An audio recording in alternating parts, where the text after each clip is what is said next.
السلام عليكم. هنعمل النهاردة التريبيانكو او اللحمة الباردة او الروستو او البيف روستو، ليها كذا اسم.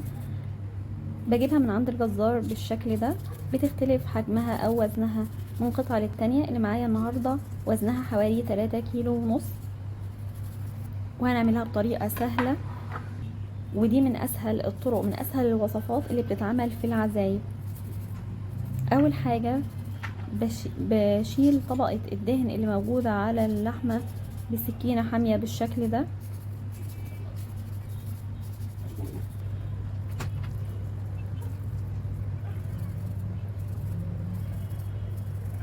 وبعد كده ببدأ اربطها. بجيب خيط دبارة من محل مستلزمات الخياطة، بلفه بالشكل ده بطريقة طولية، بعمل لها عقدتين من فوق، وبسيب جزء من الخيط علشان ارجع الف تاني لفة طولية واربطه في طرف الخيط اللي احنا عقدنا فيه العقدة الاولانية، وبعد كده برجع الف لفة تالتة بالطول واربطه في طرف الخيط. بعد كده ببدأ الفه بشكل دائري على اللحم بالشكل ده، وكل ما الف خيط ببدأ اشده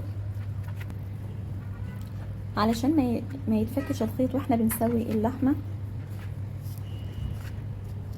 وفايدة الخيط ده طبعا مهم جدا في تسوية اللحم بطريقة سليمة، وعلشان اللحمة ما تفقدش عصارتها، وليه دور مهم طبعا في توزيع الحرارة بشكل متساوي علشان في الاخر يديكي نتيجة كويسة ويخلي اللحمة طري ولذيذ.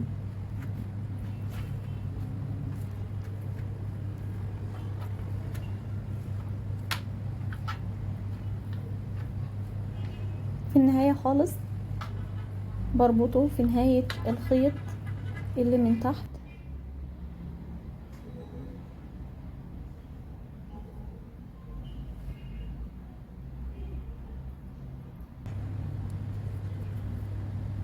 بعمل لها عقدتين وبربطهم علشان الخيط ما يفكش اثناء التسوية، وطريقتها سهلة. بعد كده ببدأ احضر التوم اللي هنستخدمه في اللحم. معايا حوالي 20 فص من التوم، بجيب طرف سكينة رفيعة بالشكل ده وابدأ اعمل فتحات في اللحم واغرز فيه التوم بالطريقة دي.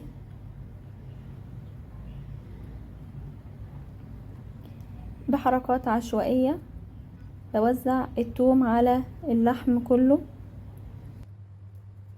مش هيفرق حجم التوم سواء كان كبير او صغير، لان كله هيستوى مع تسوية اللحمة.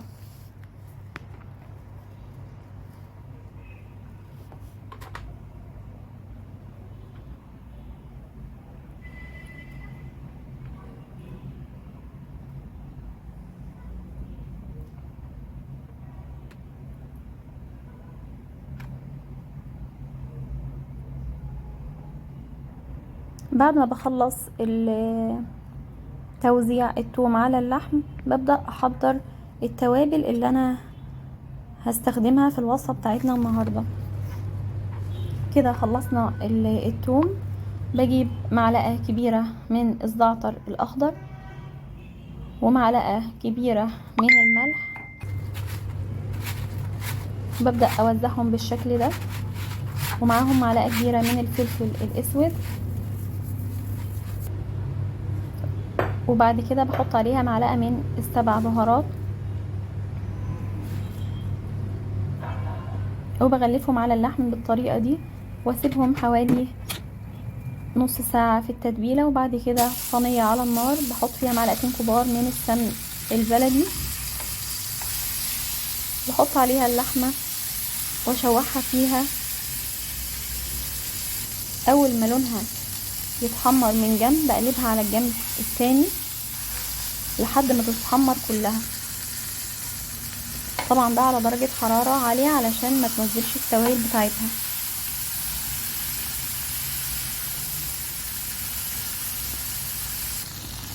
في الاخر خالص بعد ما اتحمرت كلها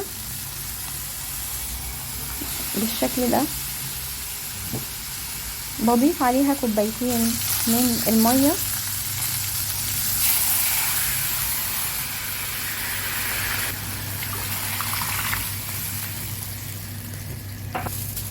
وبوطي النار واسيبها تستوى على درجة حرارة متوسطة، وبعد ساعة ببدأ اقلبها على الجنب التاني.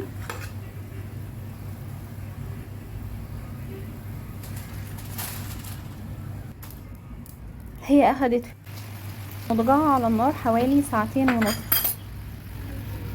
طبعا كل شوية بنقعد نبص عليها علشان لو المية قلت بنزود عليها المية. ده كده شكلها بعد ما استوت. بسيبها لما تهدى شوية وببدأ افك الخيط من عليها.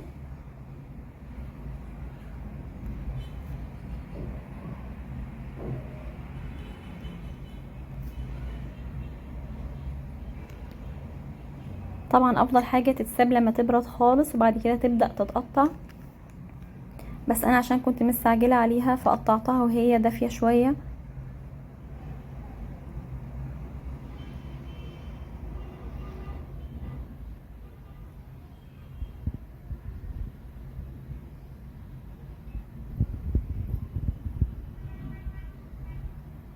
ده شكل الخيط. بعد كده بنقطعها شرايح رفيعة.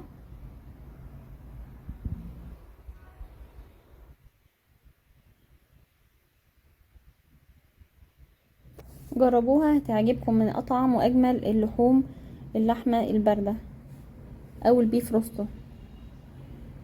طيب الصوص اللي بيتبقى بقى بناخده وبيتصفى من التوابل اللي فيه وبيتقدم جنب الاكل.